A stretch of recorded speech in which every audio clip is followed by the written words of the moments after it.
प्रातः क्लास चल रहा था 27/8/1967। रविवार को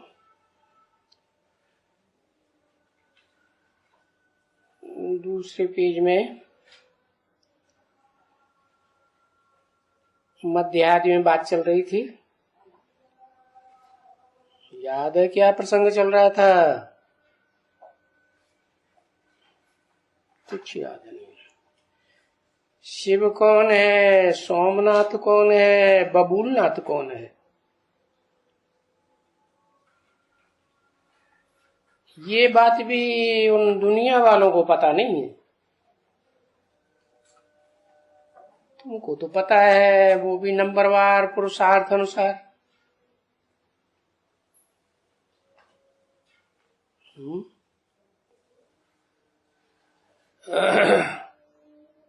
तुम्हारे में भी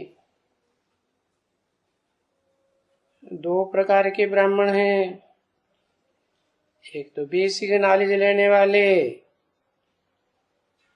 बच्चा बुद्धि ब्रह्मा के बच्चा बुद्धि बच्चे। उनसे पूछा जाए शिव कौन है तो क्या जवाब देंगे? बिंदी है।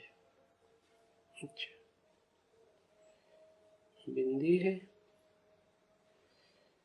शिव बिंदी है तो क्या करती है? फुदुक फुदुक करती रहती है। फुदुक फुदुक के क्या काम करेगी? कहते हैं ब्रह्मा बाबा को साक्षात्कार कराती है।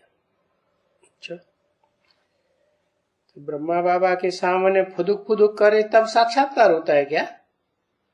साक्षात्कार तो तुलसीदास को भी हुए, रैदास को भी हुए, मीरा को भी हुए, सूरदास को भी हुए। तो क्या उनको भी बिंदी ने फुदुक फुदुक के साक्षात्कार कराए क्या?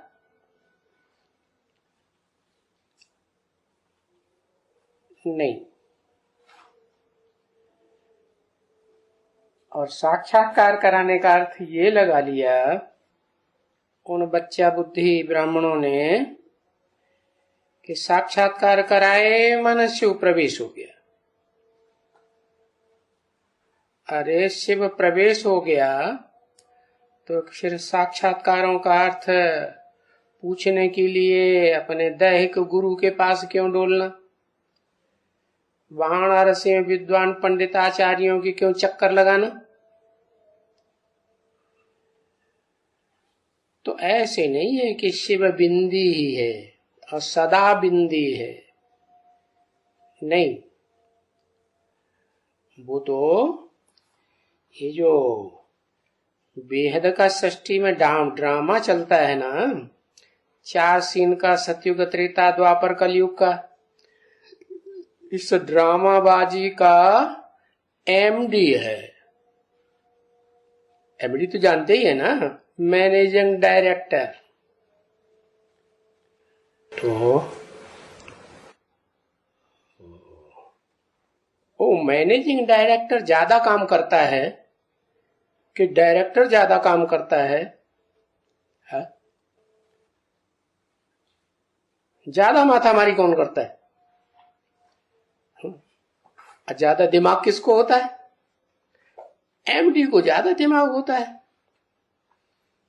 तो वो दिमागी काम करेगा या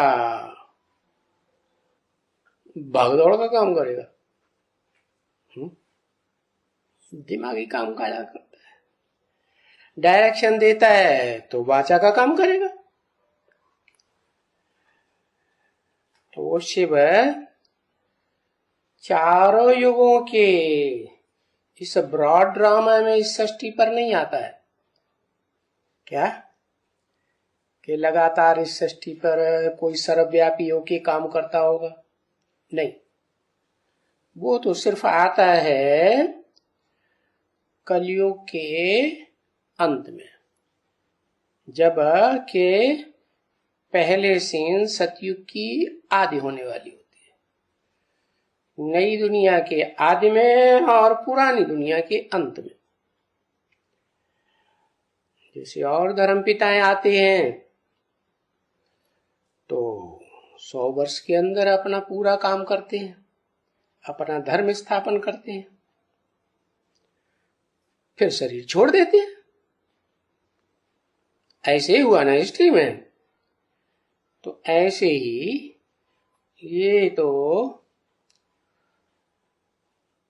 उन धर्म पिताओं का भी जो बाप है, पुराने ते पुराना, इस षष्ठी रूपी रंगमंच पर, जिसको वो धर्म पिताएं मानते भी हैं, आदम को याद करते हैं, बाबा आदम। तो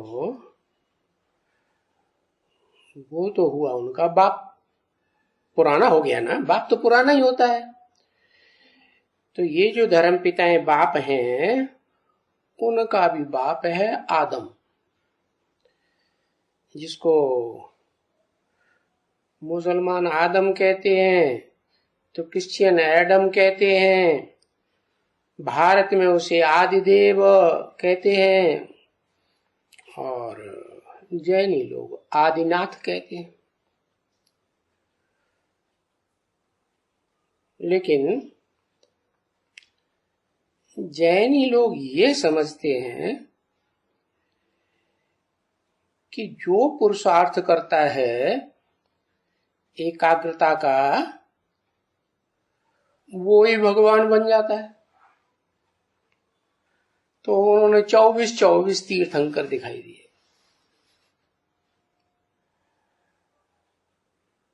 अब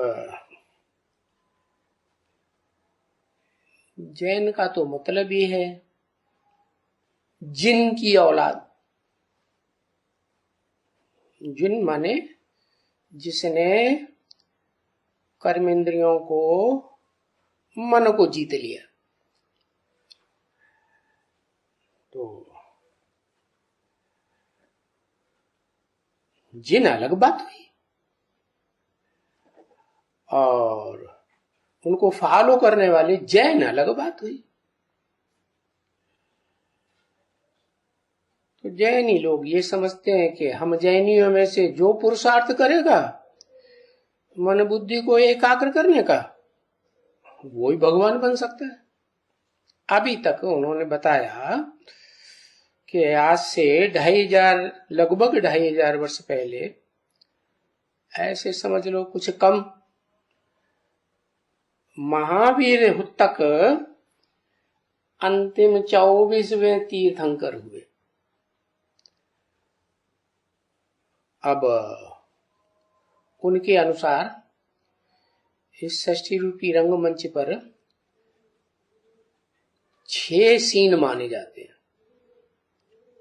जैसे भारत में हिंदू लोग 4 सीन मानते हैं, सतयुग, त्रेता, द्वापर, कलयुग। तो उनका कहना है कि अंतिम सीन में वो अंतिम जो वो तीर्थंकर है वो 24 है। अब ऐसे तो है नहीं कि जैसे हिंदुओं ने भी 24 अवतार मान लिए। ज्यादा में ज्यादा बताते हैं 24 और कम से कम बताते हैं 10 अवतार। तो अब सवाल ये है कि ये षष्ठी रूपी रंगमंच की ड्रामाबाजी करने के लिए वो ब्रॉड ड्रामा में जो मैनेजिंग डायरेक्टर है उसको बार बार आने की क्या दरकार है?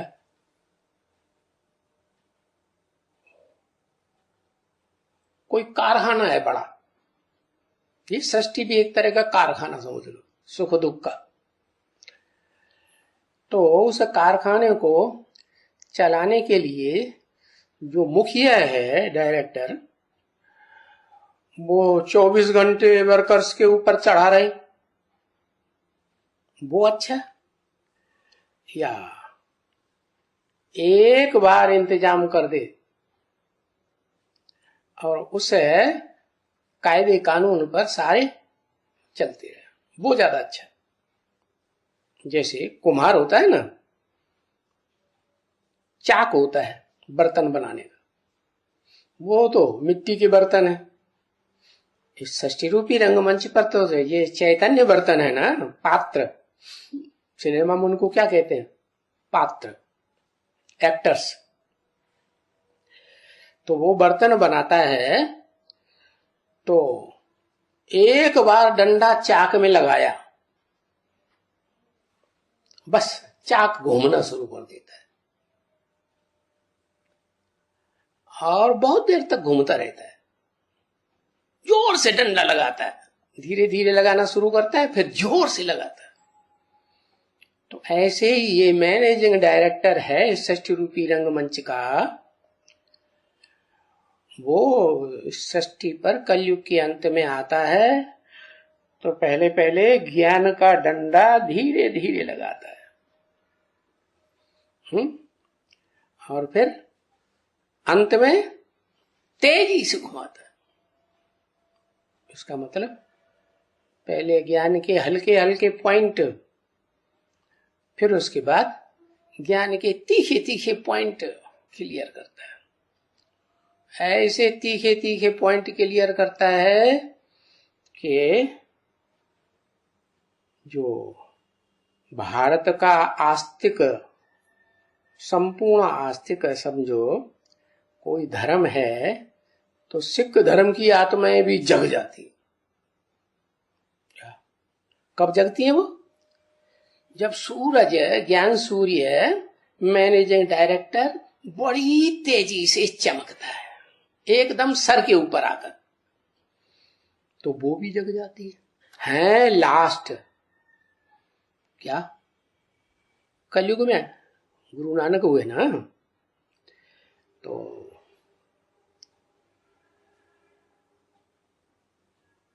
वो मैनेजिंग डायरेक्टर कौन है इस सृष्टि का?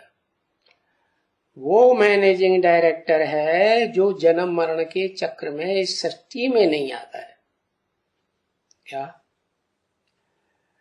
इस सृष्टि रूपी रंगमंच का जो ब्रॉड ड्रामा है 4 सीन का, उसमें नहीं आता है पूरे में, बल्कि उसकी चौथे सीन का जो अंतिम हिस्सा है, उस अंतिम हिस्से में 100 साल के लिए इस सृष्टि पर आता है। कहां से आता है? वहां से आता है जहां पार्ट बजाने वाले एक्टर्स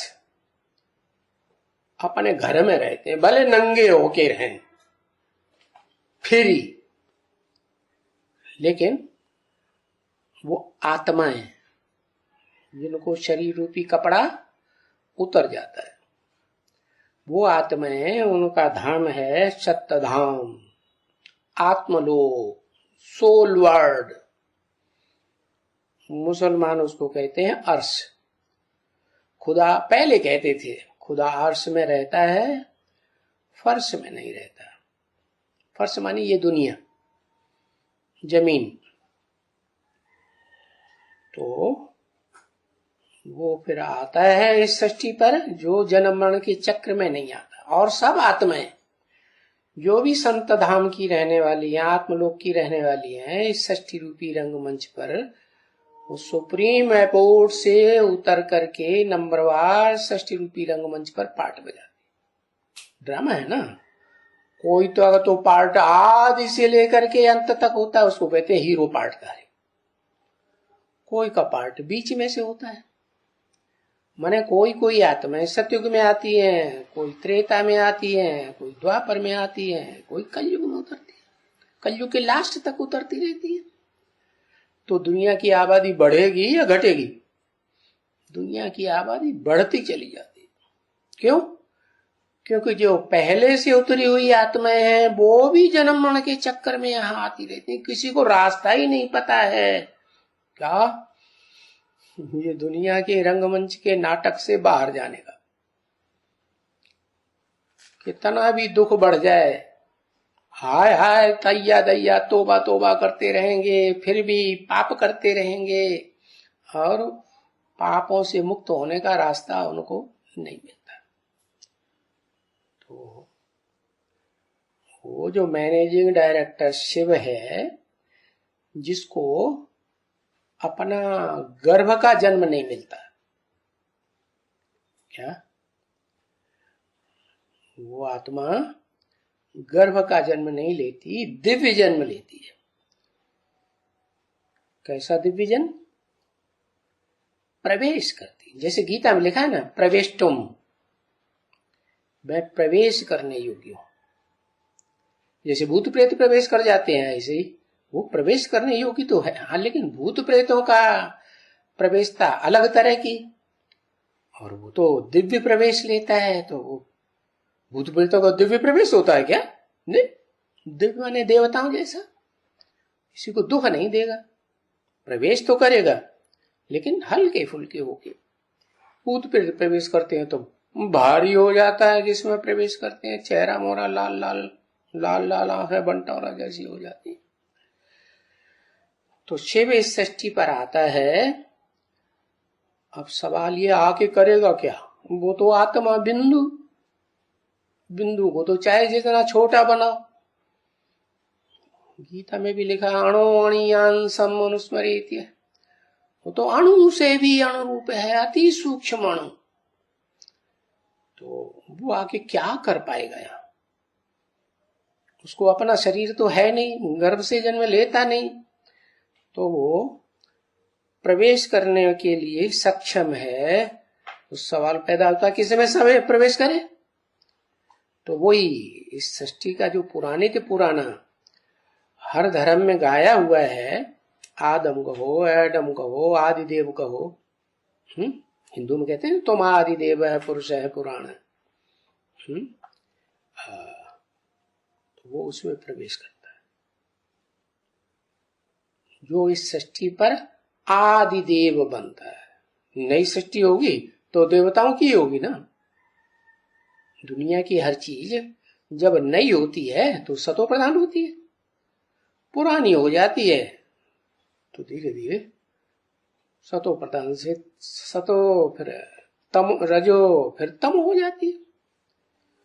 तम हो जाती है तो दुखदाई, चाहे दुकान हो, मकान हो, कारखाना हो, मनुष्य हो, देवात्माएं हो, वो तो सबका रूप फिर दुखदाई होता जाएगा ना जितना पुराना होगा। आदमी बुढ़ा होता है तो कितना घर वालों को तकलीफ उठानी पड़ती है। वो उसका जैसे डेथ बेड पे कोई आदमी पड़ा हुआ है, मरने वाला है, तो उसकी परवरिश करनी पड़ती कि नहीं? तो ऐसे हर चीज तमो प्रधान बनती है। ये सृष्टि भी तमो प्रधान बनती है कलयुग के अंत में। तो इसे तमो प्रधान सृष्टि में आता है। क्यों आता है तमो प्रधान सृष्टि में? सतयुग में क्यों नहीं आता? अच्छा, त्रेता में आ जाए जब गिरावट शुरू होती है, पहले ही ठीक कर दे? नहीं। दुनिया के भी जो बाप होते हैं वो बच्चों के लिए मकान तभी बनाते हैं जब मकान टूट फूट जाता है, सर्दी गर्मी बरसात से सुरक्षा नहीं करता है, तो उसकी रिपेयर करने से थोड़े काम चलेगा। रिपेयर करने वाले षष्ठी रूपी रंगमंच पर जो आते हैं वो ये हैं इब्राहिम, बुद्ध, क्राइस्ट, गुरु नानक। है क्या? रिपेयर करने वाले कौन है?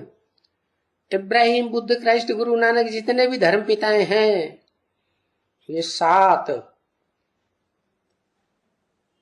ऊंचते ऊंच को, आत्मा को मानने वाले, भले जानते हैं कि नहीं, तो वो रिपेयर कर पाते हैं।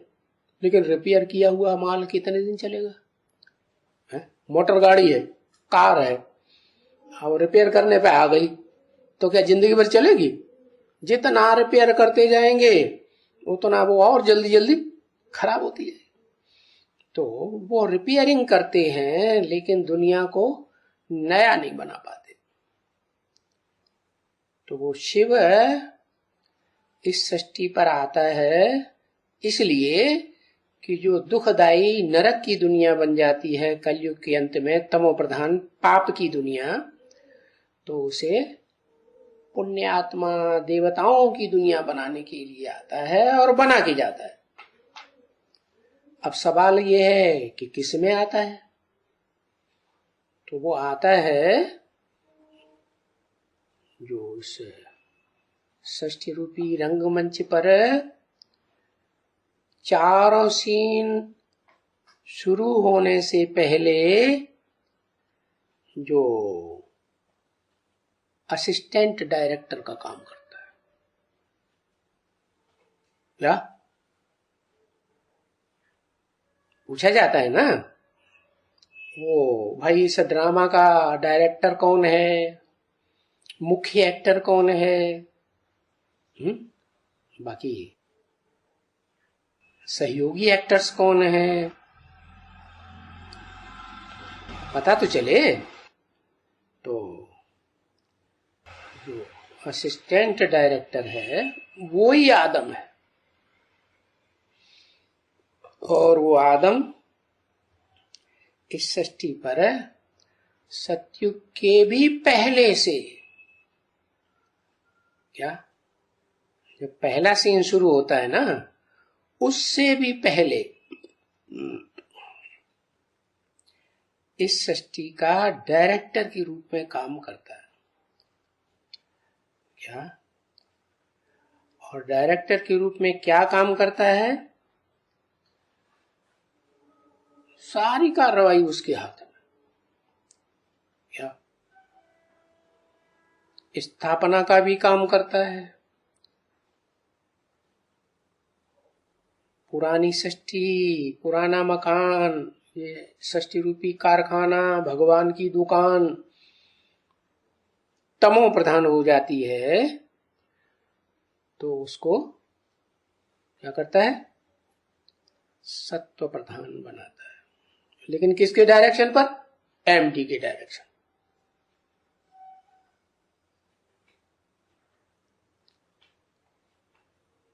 वो कैसे डायरेक्शन देता है? वो इस सृष्टि पर आता है जो इस सृष्टि पर आकर के इस सृष्टि का सबसे जास्ती कल्याणकारी है, इसलिए उसका नाम शिव है। शास्त्रों में शिव का अर्थ ही होता है कल्याणकारी।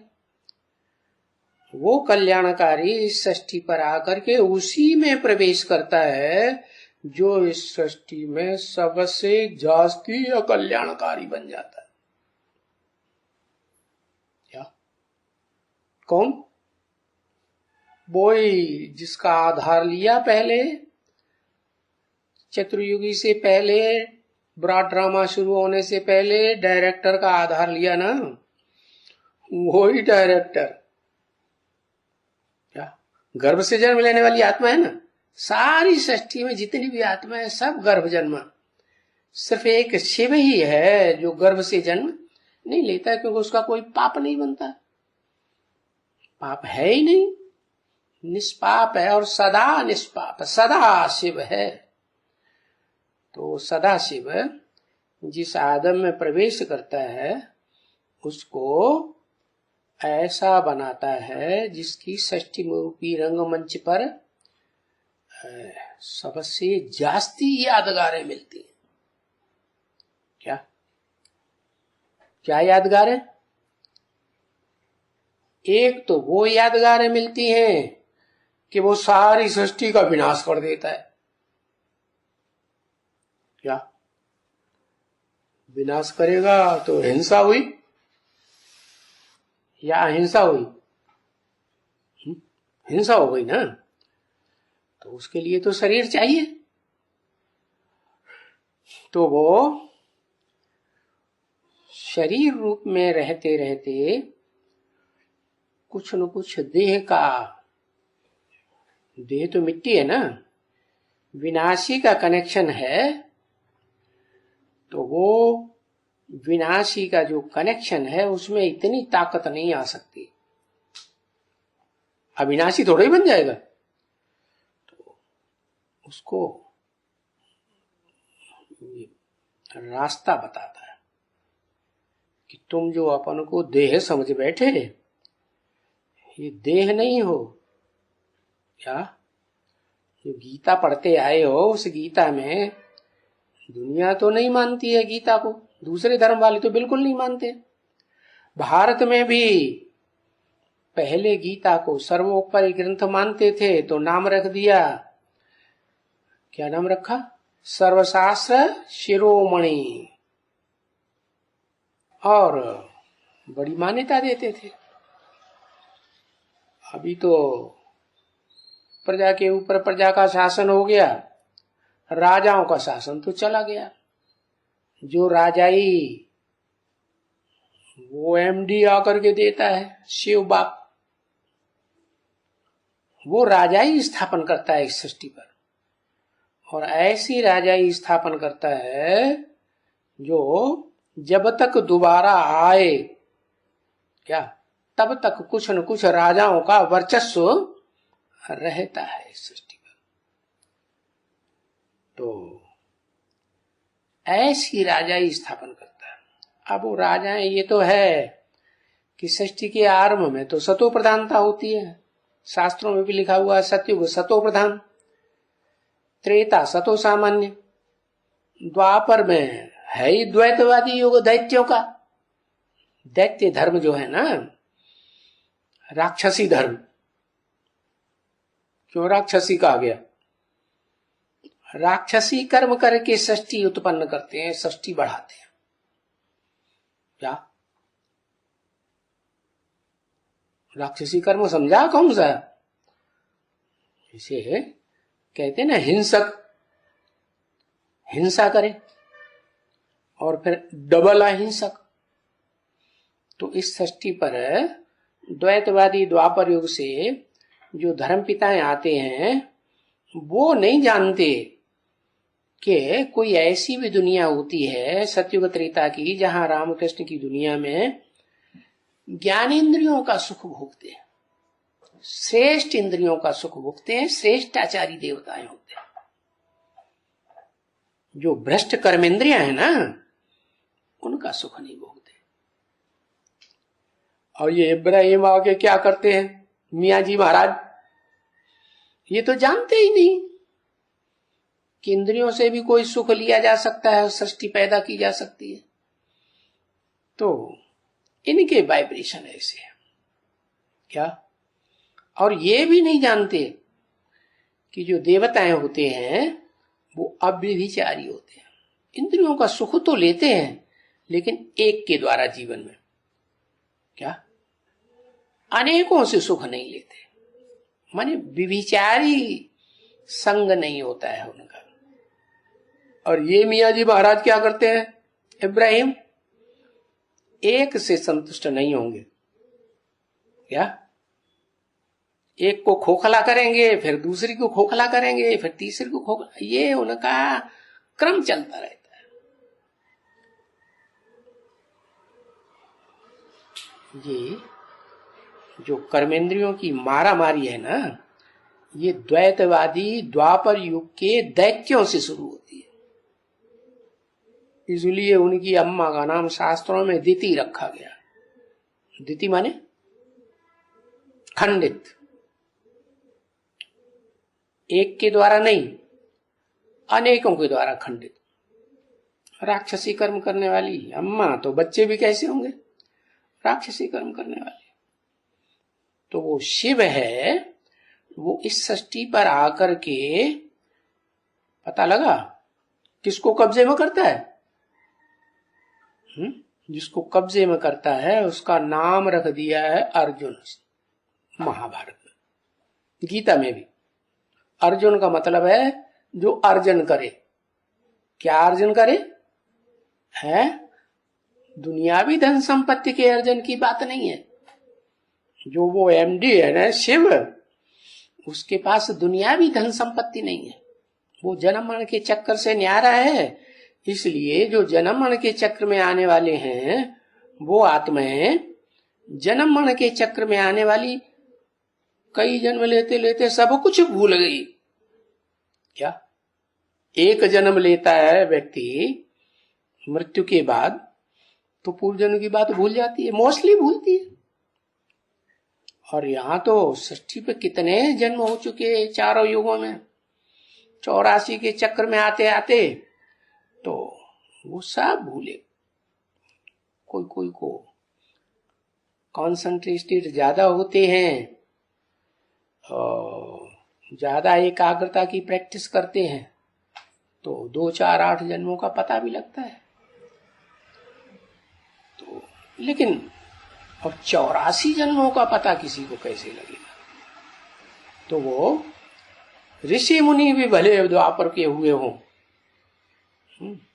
वो भी दाढ़ी मूछ वाले थे ना, है?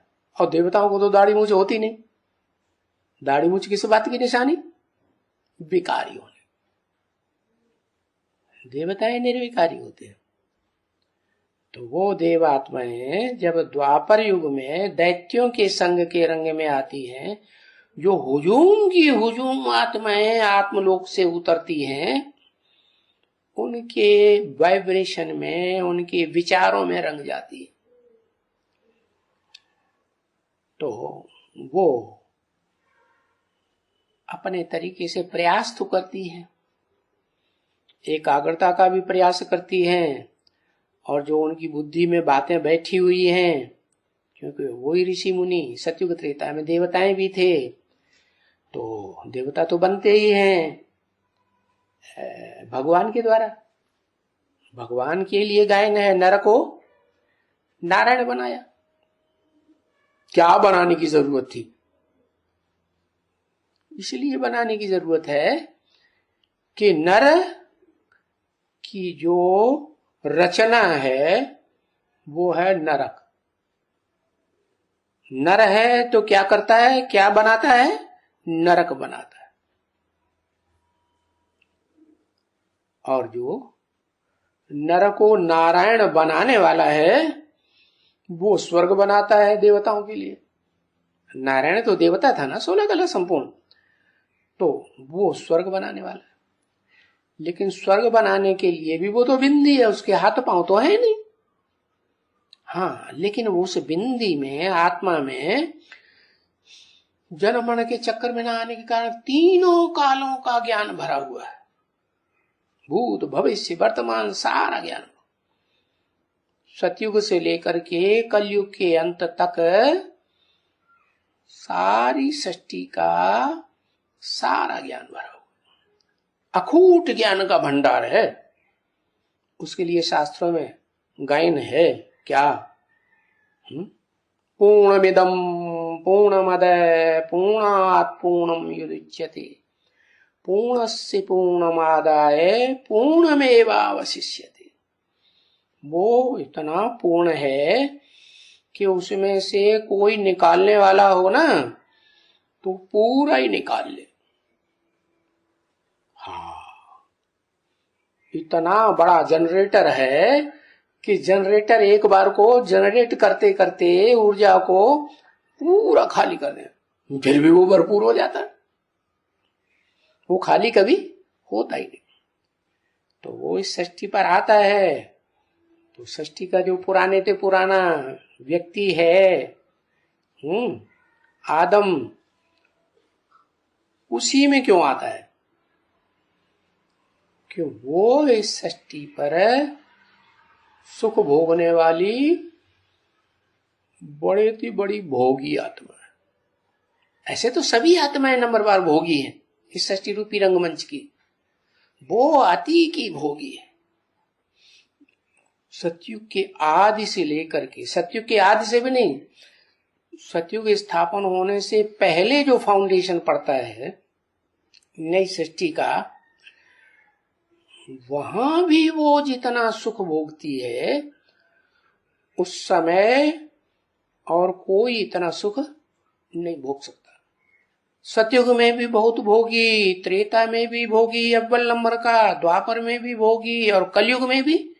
जब तमो प्रधान दुनिया बनती है, बहुत दूसरों को दुख देना और खुद सुख लेना। तमो प्रधान दुनिया का क्या काम? दूसरों को दुख देने में ही उनको सुख मिलता है। तो ऐसी तमो प्रधान आत्मा इस सृष्टि की सबसे जास्ती वो आदम बन जाती है संग के रंग में आते आते। सारी सृष्टि का बाप है ना, क्या है? बाप है। तो बाप अपने परिवार का, अपने परिवार के भांतियों का संग लेना बंद कर देगा? है? उनके साथ रहेगा ना, और साथ रहेगा तो रहम तो आएगा ना बच्चों के ऊपर। क्या मोह आएगा कि नहीं? जो भोगी होते हैं उनको मोह भी बहुत होता है। तो मोह के बंधन में आकर के, वो संग के रंग में आते आते वो आत्मा सबसे नीचे गिर जाती है, एकदम तमो प्रधान बुद्धि बन जाती है। तो उस तमो प्रधान बुद्धि को सतो प्रधान बनाने के लिए शिव बाप क्या मंत्र देते हैं? क्या मंत्र देते हैं? बड़े से बड़ा मंत्र है, गीता में भी है, मन मना भव, मेरे मन में समा जा। मत, मत माने मेरे, मना माने मन में, भव माने समा जा। सवाल ये है, क्या शिव को मन होता है? क्या शिव चंचल है? मन तो बड़ा चंचल होता है। तो शिव को मन नहीं है, लेकिन शिव इस सृष्टि पर जब आता है तो उसे पता तो है इस सृष्टि रूपी रंगमंच पर आदि से लेकर के अंत तक हीरो पार्टधारी आत्मा कौन है, पता है कि नहीं? वो उसी में प्रवेश कर जाता है और उसको, हीरो को मंत्र जो देता है मन मना भव, उससे साबित होता है कि जिसमें प्रवेश किया उसमें तो मन है कि नहीं है? जो भी भोगी आत्माएं होंगी उनका मन तो चंचल होगा, तो बड़ा प्रबल मन होता है। सारी सृष्टि की जो भी आत्माएं हैं पार्टधारी, उन सबसे जास्ती चंचल मन उस आत्मा। उसको कंट्रोल करने का रास्ता बताता है कि तुम अपने को समझो, तुम क्या हो। क्या तुम कोई चंचल मन नहीं हो? क्या तुम तो वो हो जो तुम्हारी यादगार सृष्टि में चल रही है। क्या यादगार चल रही है? दुनिया की जितनी खुदाइयां हुई हैं उनमें सबसे जास्ती मूर्ति कौन सी मिली है? नग्न मूर्ति मिली। उस नग्न मूर्ति को जैनी लोग तीर्थंकर कहते हैं और भारत में उसे शंकर कहते हैं। नंगी का मतलब यह है शरीर रूपी कपड़ा भूल गया, ऐसी आत्मा की याद में मस्त रहा आत्मिक स्टेज में कि शरीर रूपी कपड़े की याद ही नहीं। और याद कैसे नहीं? आत्मा है, भोगी है, तो जन्म जन्मांतर की भोगी आत्मा है, शरीर के साथ सुख लिया है, तो याद कैसे नहीं रहेगा? तो उसके लिए बताया कि मेरे स्वरूप को याद करो। एमडी ने बताया, शिव ने, क्योंकि मैं तो सिर्फ ज्योति बिंदु आत्मा, अति सूक्ष्म। अपन को आत्मा समझोगे तो मैं भी याद आऊंगा। अपने को देह समझा तो मेरी याद टिकेगी नहीं। देहभान के काम करते रहेंगे तो नहीं टिकेगी। देहभान की वाचा बोलते रहेंगे तो नहीं टिकेगी। तो अपन को ज्योति बिंदु आत्मा समझ करके मोहरे को याद करोगे, निराकार ज्योति बिंदु को, तो तुम मेरे समान त्यागी बन जाओ। इस सृष्टि रूपी रंगमंच पर पार्ट बजाने वाली आत्माओं में सबसे जास्ती त्यागी कौन है? क्या? वो शिव। कुछ भी लेना देना नहीं, सुख भी नहीं चाहिए। क्या? दुख तो कोई वैसे भी नहीं चाहता। वो सिर्फ शांति धाम का सदा का रहना। इस सृष्टि पर भी आता है तो भी शांत रहता है। क्या? कोई गाली भी दे तो भी शांत है। जिसके तन में आता है तो उस तनधारी को ये बात मंत्र दिया, महामंत्र मन मना। इसका मतलब क्या हुआ कि उसको तो मन है नहीं, जिसमें प्रवेश किया उसमें मन है, तो फिर उस मन को पहले एकाग्र खुद होना पड़े, तब दूसरी आत्माएं मन मना भव मंत्र का अनुसरण कर सकेंगी, या वो खुद मन मना भव अपने मन को कंट्रोल करने वाला न बने, अपने मन को अपनी बुद्धि रूपी आत्मा में तिरोहित न कर पाए। जिस बुद्धि रूपी आत्मा में बुद्धिमानों की बुद्धि शिव, वो एमडी प्रवेश करके पार्ट बजाता है, तो वो एमडी का कहना है कि मैं आता तो थोड़े समय के लिए हूं। जैसे धर्म पिता है 100 साल के अंदर काम कर देते हैं धर्म स्थापन करने का, उनके तो झूठे धर्म है, दुखदाई धर्म है। मैं तो सद्धर्म की स्थापना करता हूं। क्या सत्य किसे कहा जाता है? सत्य उसे कहा जाता है जो कभी इस षष्ठी रूपी रंगमंच पर सत्य खलास ही नहीं होता। क्या कभी सत्व प्रधान बन जाएगा और कभी सत्व ऐसे पता चलेगा कि है ही नहीं, तो भी रहेगा जरूर इस सृष्टि पर। भले तमो प्रधानता की प्रधानता हो गई, तामस रंग की प्रधानता हो गई, तामस गुण की, तो भी वो सत्य इस सृष्टि पर कभी खत्म नहीं होगा। उसकी यादगार कौन है?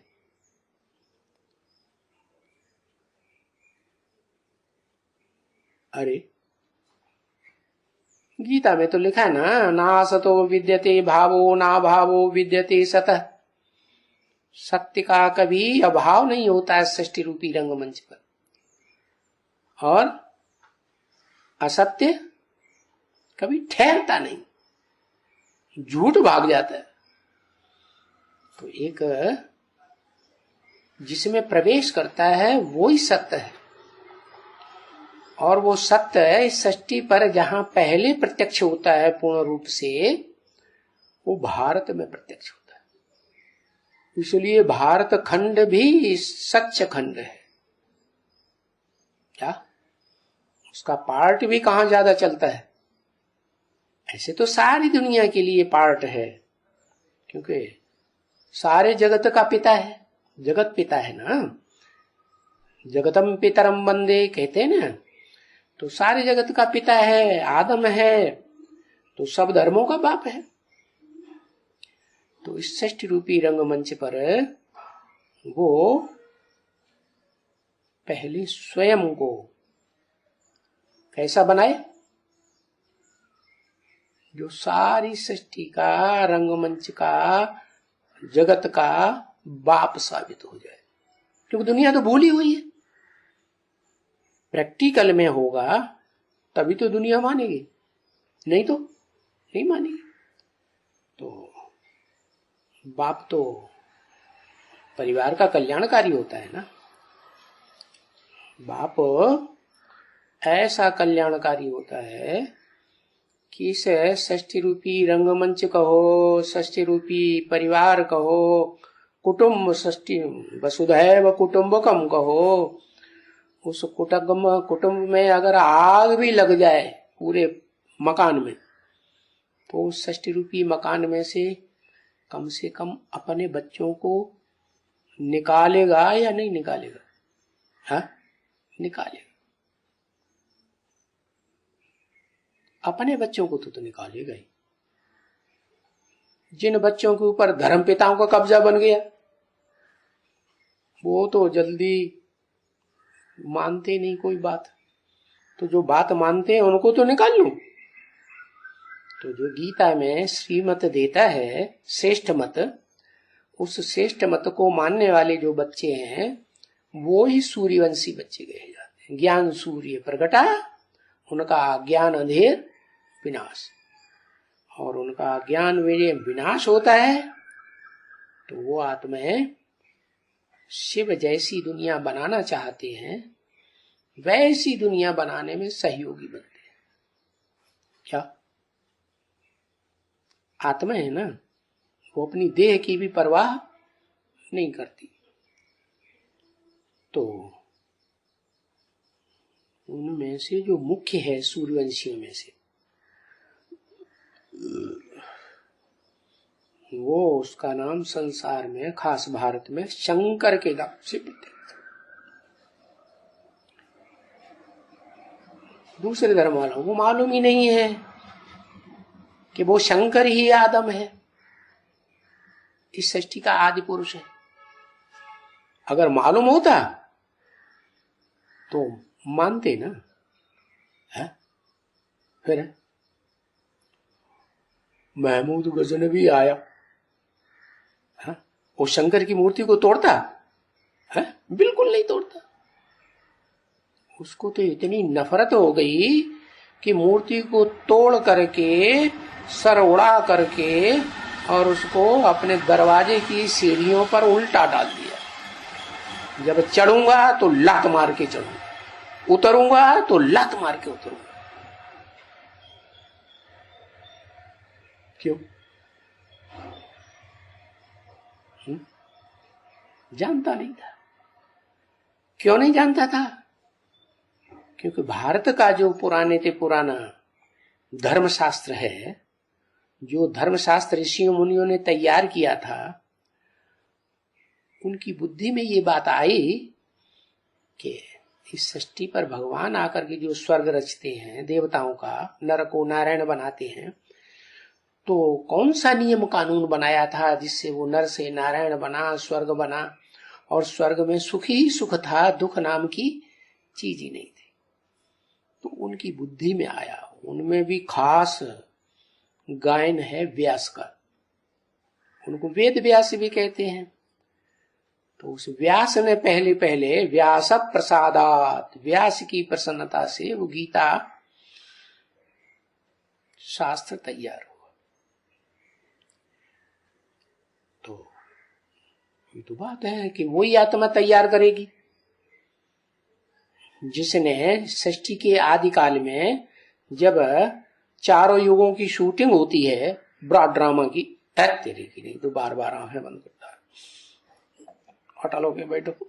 हाँ, तो वो उस आत्मा को स्मृति रहती है। सतयुग त्रेता के जो स्वर्ग है, रामकृष्ण की दुनिया, उसके अंत में भी बहुत कुछ स्मृति रहती है, उस कायदे कानून की, उस संविधान की जो ईश्वर ने बनाया था। क्या सत्य सनातन धर्म जो स्थापन किया, उस सत्य सनातन धर्म का कायदा कानून बताने वाला शास्त्र उसके द्वारा तैयार होगा। तो वो शास्त्र जो है उसमें करप्शन कर दिया। क्या करप्शन कर दिया? बड़े थे बड़ा, उसमें करप्शन कर दिया कि जो शास्त्र का रचयिता है उसका नाम निकाल करके, क्या जो शास्त्र बनाने वाला है, शास्त्र का मसौदा तैयार करने वाला है,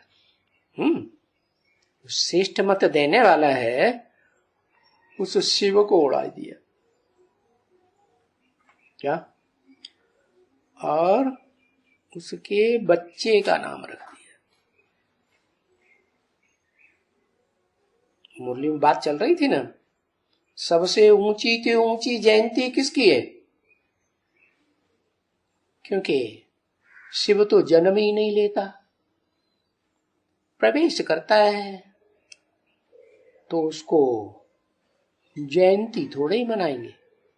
जयंती तो उसकी मनाते हैं जिसकी अंत में जय जयकार हो गई हो। है जय जयकार नरक की दुनिया में कब होती है और किसकी होती है? बड़े से बड़ी जय जयकार जो नरक की दुनिया को जीत लेता है। तो उसकी जय जयकार होती है।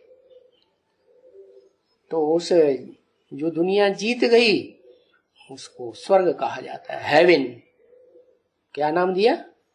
विन किया ना, विन की हुई दुनिया है। तो लड़ाई हुई होगी ना। तो वो शास्त्रों में 2 विश्व युद्ध गाए हुए। एक विश्व युद्ध गाया हुआ महाभारी महाभारत विश्व युद्ध। उसका नाम महाभारत क्यों पड़ा? क्योंकि जो भारत है ना, भा माने ज्ञान की रोशनी, रत माने रहने वाला, ज्ञान की रोशनी में ही सदा रत रहने वाला। जो शिव बाप MD आता है ना इस षष्ठी रूपी रंगमंच पर स्वर्ग बनाने के लिए, तो वो क्या करता है? बस उसकी बताई हुई बातों में ही रत रहता है। सारा पेट का धंधा भी छोड़ देगा, सगे संबंधियों को भी छोड़ देगा, सब कुछ भूल जाता। क्या? एक शिव दूसरा है। एक शिव बाबा दूसरा न कोई, या एक शिव दूसरा न कोई है?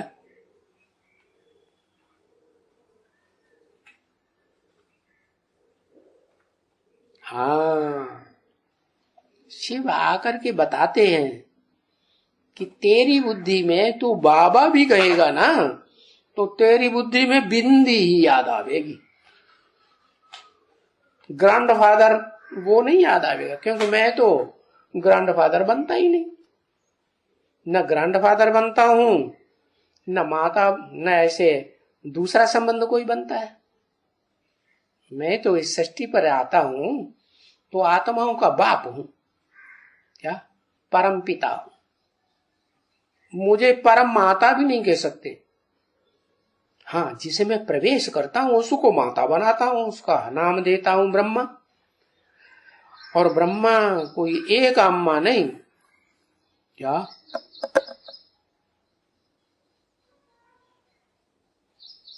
ब्रह्मा के 5 मुख दिखाए जाते हैं। 4 मुख तो बहुत प्रसिद्ध है। सारा संसार चौमुखी ब्रह्मा को देखता है। तो 5 आत्माएं हैं, उनमें से एक आदम के तन में मुकर्रर रूप से प्रवेश करके पार्ट बजाता है। क्या? जब से आता है तब से लेकर अंत तक। तो जिसमें मुकर्रर रूप से पार्ट बजाता है उस आत्मा को तो संग का रंग अच्छा लगेगा नहीं। सवाल पैदा होता है, तो क्या ये तो पार्शलिटी हो गई कि बड़े बच्चे को ज्यादा दे दिया और छोटे बच्चों को, बाद में पैदा होने वालों को, बाद में जिनको स्मृति आई बाप की, बाप के बच्चे बने, बाप के ऊपर निश्चय हुआ, तो उनको थोड़ा दे दिया? नहीं, वो भी नियम बनाया हुआ है। चाहे बड़ा बच्चा हो, चाहे छोटे बच्चे हो, चाहे मझले बच्चे हो, जो मुझे जितना याद करेगा उतना मैं उसके साथ। याद नहीं करेगा तो भले मैं प्रवेश हूं, परमानेंट भी प्रवेश हूं, तो भी साथ का अनुभव भी नहीं और साथ रहने से फायदा भी महसूस नहीं करेगा। तो पार्शलिटी हुई? नहीं हुई। तो वो शिव मैनेजिंग डायरेक्टर षष्ठी रूपी रंगमंच का ऐसा है। तो वो फिर आनंद मनाना पसंद तो नहीं करता, लेकिन इस षष्ठी पर आता है तो शांत रहता है, क्योंकि शांति धाम से आया है। तो षष्ठी रूपी रंगमंच पर पार्ट बजाने वाली जो भी आत्माएं हैं अव्वल नंबर से लेकर के क्या लास्ट नंबर तक भी। अव्वल नंबर आदम, तो उनको नंबरवार पावरफुल बैटरी बना देता है। कैसी? कोई छोटी बैटरी, कोई बड़ी बैटरी, कोई में ज्यादा पावर भर जाती, कोई में कम पावर भरती। तो आदम में इतनी पावर आती है कि वो जन्म जन्मांतर उस हेवनली गॉडफादर के बनाए हुए संविधान के आधार पर शूटिंग पीरियड में चलती है, प्रयास करके, पुरुषार्थ करके, तो जन्म जन्मांतर राजा बनती है। क्यों? क्योंकि वो आकर के सिखाता ही है राजयोग। क्या दूसरे धर्मों में राजाएं हुए कि नहीं हुए? तो लेकिन उनको नहीं सिखाता है वो, उनको राजाई निराकार से मिलती भी नहीं है। वो निराकार को धर्म पिताएं तो याद करने की कोशिश करते हैं क्या, लेकिन वो धर्म पिताएं आते ही षष्ठी रूपी रंगमंच पर बाद में है? तो पहले पहचानेंगे? पहले नहीं पहचानते। पहले देव आत्माएं पहचान लेती है। क्या उन देव आत्माओं में भी जो बड़े से बड़ा देवता है, महादेव कहा जाता है,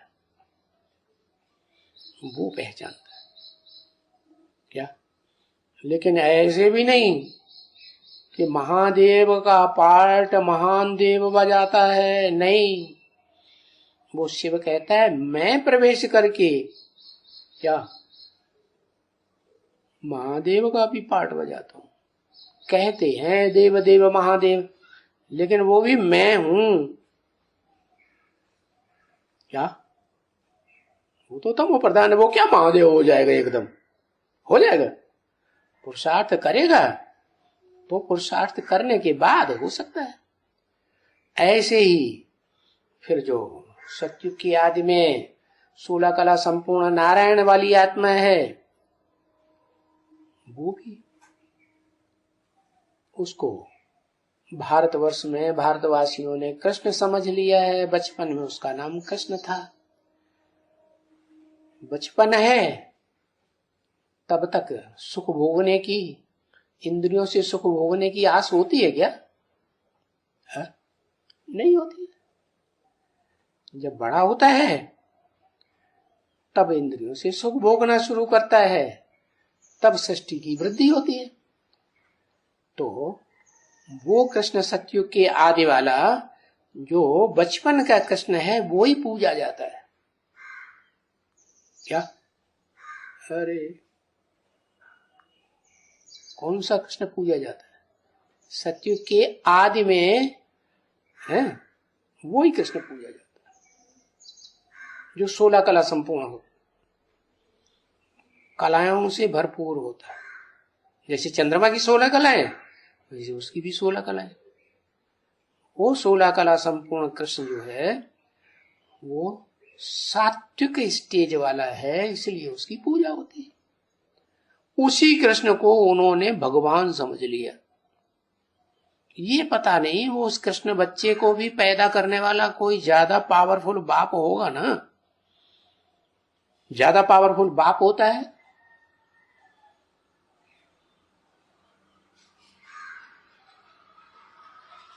बाप होता है या बच्चा होता है? अनुभव में ज्यादा पावरफुल कौन होता है? बाप ही होता है। तो सृष्टि रूपी रंगमंच का विशेष अनुभवी आत्मा है, वो तो वही है जिसमें शिव बाप प्रवेश करके उस बड़े बच्चे को आप समान बनाते हैं। बच्चा आप समान न बने, बच्चा बुद्धि ही बन के रहेगा, तो बाप अपना वर्षा देता है क्या? है? कब देता है वर्षा? अपना दुकान कारखाना कब सौंपेगा? अपनी प्रॉपर्टी कब सौंपेगा?